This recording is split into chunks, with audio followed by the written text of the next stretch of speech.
Hi, I'm Jackie Hample, here with Josh Matos, and I'm going to ask him a couple questions about what's going on with music right now. How you doing, Josh? Fine. You're doing all right?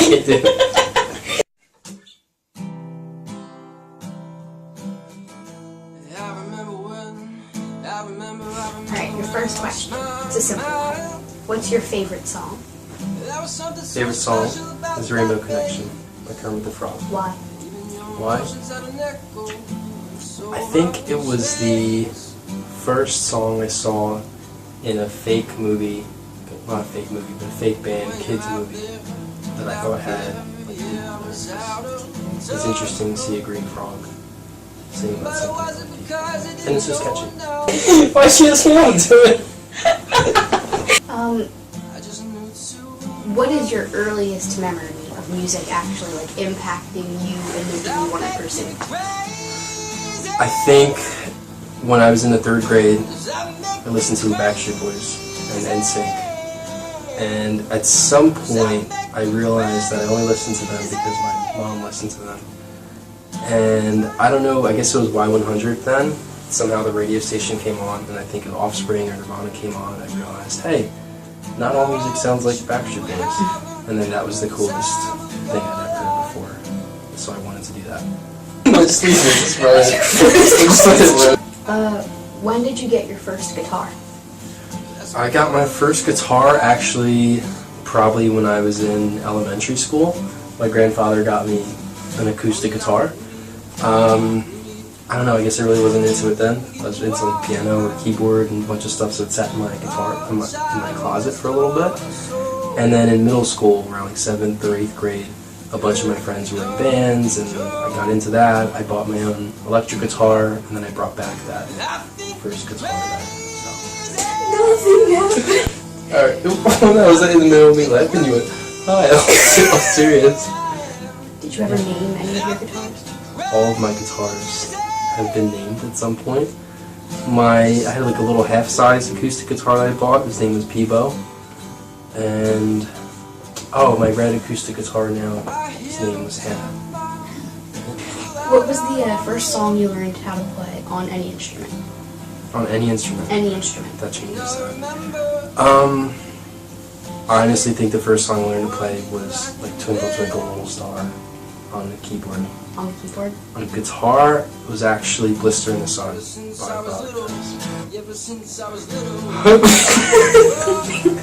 Now, you write your own songs. I do. What's your songwriting process like? Don't have a songwriting process.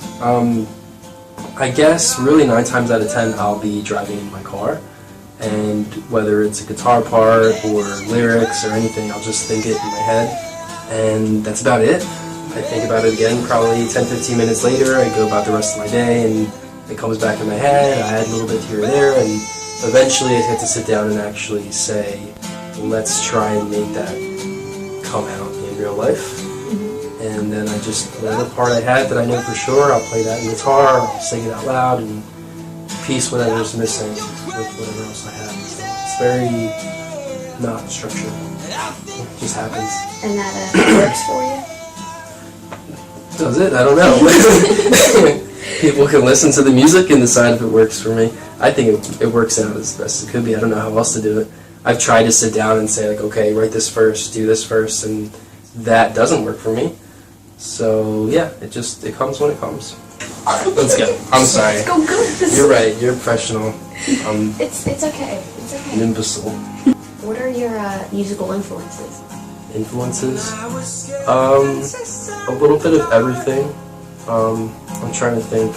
Everyone usually always goes back to like old classic rock stuff, and I honestly don't really listen to a lot of that, I guess. Some of the biggest influences I have come from some of the, not newer bands, but I guess bands from like early 2000s, like Thrice and Circa Survive, and I think RX Bandits.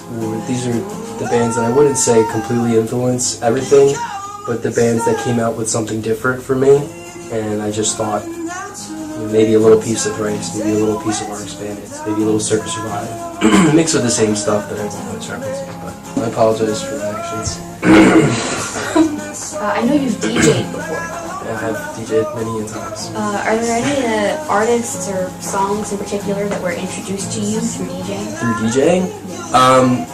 Yeah, you know, it's funny, a lot of the stuff, because I just kind of pushed off the old music, but when I was DJing, a lot of the older, like Fast 50s and things like that sort of came up. So I think like Edwin Starr was like, boy, he's got a lot of really good music. His drummer is really awesome, and I didn't really get into that, and a few of the other artists, some of the deeper, even like Elvis cuts and things like that, all the Rat Pack, Dean Martin, Sammy Davis Jr. kind of stuff. Where were you DJing? Well, I did a lot of weddings. So yeah, so when I DJed weddings, yeah, it wasn't like some house club like playing like new one, Frank Sinatra. No. Sweet 16? Yeah. No, weddings. So like a lot of times for dinner music, you play like slower stuff, and there's a big, wide, varied crowd of people that go to weddings. So you usually start from really old music and you work your way up to the newer stuff. So the first sets that I usually play would be like old Fast 50s things from the 60s, some disco. So yeah, a lot of that stuff I really, you know, maybe you think it's a one-hit wonder. They really have lots of other songs that are really good. So yeah, Edwin Starr. Yes. All right. Take one. Are we still running? Yes. But we're gonna edit it in post. There's no such thing. How many instruments do you play? And if there was one you had to choose, like some random instrument, like the glockenspiel, that you'd like to learn how to play, what would it be? Define play. Like how well do I need to be able to play it to say I play it? To be able to read music. Oh, I can't read music anywhere. So 0. Next question. So I can play guitar and I read tabs. With that, bass, I won't say comes easy because the bass just take that. I can play bass to a certain extent. I can play something and you'll say, oh, you're playing the bass. Piano, I lie to you, I am able to read music a little bit. I'm just very slow. You know, piano, guitar, bass.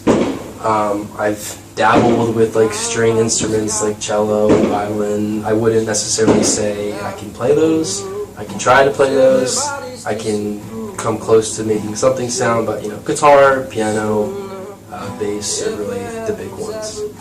Oh, I can play a few songs on harmonica actually. Hi!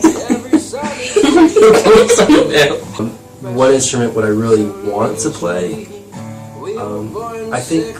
I always thought violin would be cool. Yeah, violin. The string instruments are really cool. They're different. They're tuned differently. There's a bow. There's a whole extra piece to it. So it always sounded like something that would take a little bit more effort to learn. So. Now you've played concerts, of course. What is it like to play live? Because you've heard a lot of different ways of it being described by different artists. What's your take on it? What's it like playing live? Yeah. You practice these songs over and over and over again, and I mean, if you're doing it right, you try and practice them to the point where you know them like the back of your hand, so you're comfortable playing live. And this might not be everyone's experience, but for me, leading up to the concert, you're so excited to play the show, and then 10 minutes before, all of a sudden your stomach hurts, and you're sweating, and you feel like you're going to go up, and you've got to do well, and you've got no reason to think you're not going to do well, but you're still just that nervous. You get up on stage, for me, usually the first song or two is really nerve-wracking because you're getting comfortable, but then once you do, break that, it's really awesome. It's really great. Hopefully people are clapping when you're done and they're not just staring at you, but it's just nice to actually get those moments where, you've tried really hard to get these songs perfect, you're working with these other people, and you're all supposed to come together to make this one sound.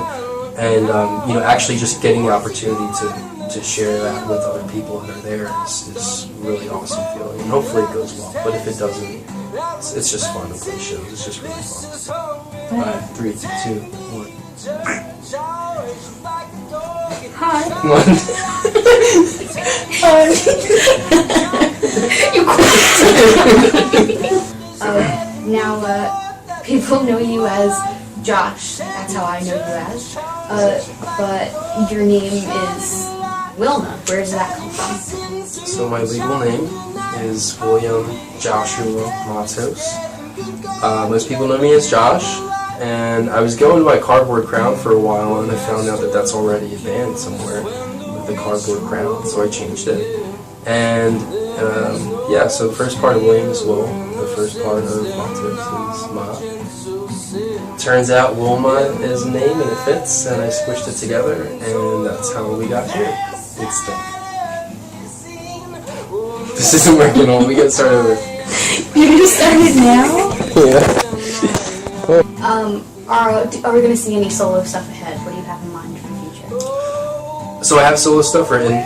A lot of it is songs that I was going to use in bands over the past like 10 years. Other things, yeah, solo stuff is definitely coming. I've got an enormous amount of material written. I can play like an acoustic show now. I'm really trying to record things, get a nice solid demo out, so I can put everything out all at once.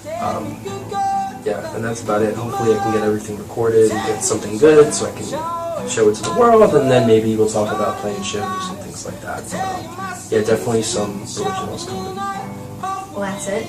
This is a wonderful interview with Josh Matos. Thank you for your time. Thanks for coming. Anytime. Thanks for having me. No problem. Well, thank you for coming by, because this is my house. Prove it. I can't. You're right.